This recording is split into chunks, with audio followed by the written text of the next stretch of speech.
In this video, we will combine PlatformIO and SquareLine Studio to achieve the control of LED on and off as well as the observation of temperature and humidity values using the LVGL interface.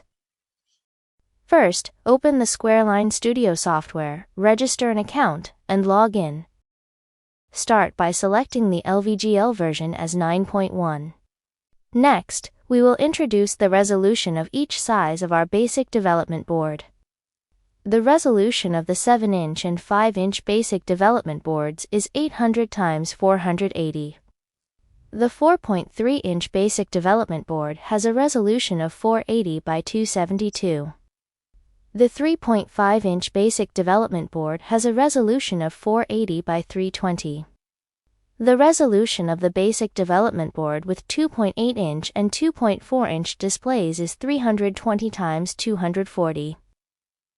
Since we are using the 7-inch basic development board as an example, select the 800 by 480 resolution case provided by the Crow platform with LVGL version 9.1. Next, enter your project name and choose the destination folder for your exported project. Since both the 7-inch and 5-inch basic development boards have a resolution of 800 by 480, simply fill in the corresponding resolution. Then, set the color depth to 16-bit, and ensure the LVGL version is 9.1.0. If you are using the 4.3-inch basic development board, you need to change the resolution to 480 by 272 and select the corresponding case. If you are using the 3.5-inch basic development board, you need to change the resolution to 480 by 320 and select the corresponding case. If you are using the 2.8-inch or 2.4-inch basic development board, you need to change the resolution to 320 by 240 and select the corresponding case. Once you have confirmed your development board size, chosen the appropriate case based on the resolution, entered the correct resolution, and verified that the LVGL version is 9.1.0, click Create. Next, open the asset files for your screen size. You can find the download link in the description below. I'll be using the 7-inch version for this demonstration, but make sure to use the assets that match your specific size. Drag the background into the design interface. Then, design the label for displaying temperature and humidity values. You can customize the font color, size, and style in the Style panel according to your needs. Next, duplicate the temperature label to create the humidity label, and drag it to the appropriate position. You can also set default display values for both labels. Now, let's design the buttons. Drag a button into the design interface and adjust its size and position. You can add a background image to the button in the Style panel to make it look clearer. Duplicate this button to serve as the off button, and change its icon to off. Of course, you can also change the button color and style. Next, add an event response to the button so that clicking it triggers the desired effect. In our case, clicking the button turns an LED light on or off, so select the appropriate action based on your requirements, and then add the functional code later to achieve your goal. Now that the design is complete, let's click this button to preview the interface effect. Perfect! Next, we just need to export this UI interface, convert the interface into code, and use it alongside our program. Before exporting, please double-check that these parameters are correct.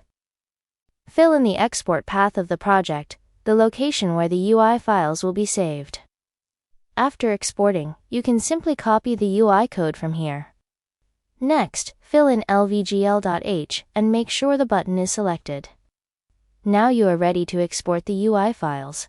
Click Export in the top left corner to export the UI files. Next, go to the export folder you just created. Copy all the .c files into your project's src folder, and copy all the .h files into the include folder.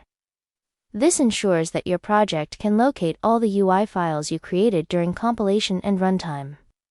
Once you've finished copying the files, open the complete project in VS Code.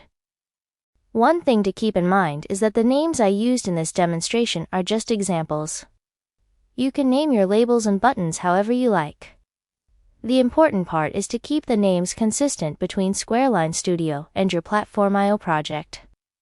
If the variable names or event names don't match, your code will generate errors. Next, let's take a look at the PlatformIO configuration. For the 7.0-inch, 5.0-inch, and 4.3-inch models, the target MCU is ESP32S3. For the 3.5-inch, 2.8-inch, and 2.4-inch models, the target MCU is ESP32. Since we used a 40-point font when designing the UI, make sure to enable the 40-point font here so it can be used by the project.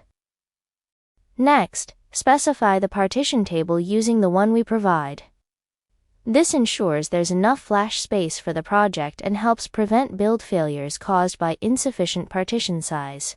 Other than these settings, we recommend leaving the remaining configuration unchanged, as everything has already been properly configured for you. After opening the project, you'll need the PlatformIO extension to build PlatformIO-based projects. If you haven't installed it yet, go to the Extensions tab in VS Code and install the PlatformIO extension. Once it's installed, you'll see the PlatformIO toolbar at the bottom of VS Code, where you can build, upload, and manage your project. Before uploading the code, simply connect your basic development board, select the correct serial port, clear the previous build cache, and then upload the project. After a short wait, the LVGL interface should appear on your basic development board. Since we've already configured both the display and touch drivers for you, all you need to do is replace the generated UI files and update the corresponding UI variables with your own.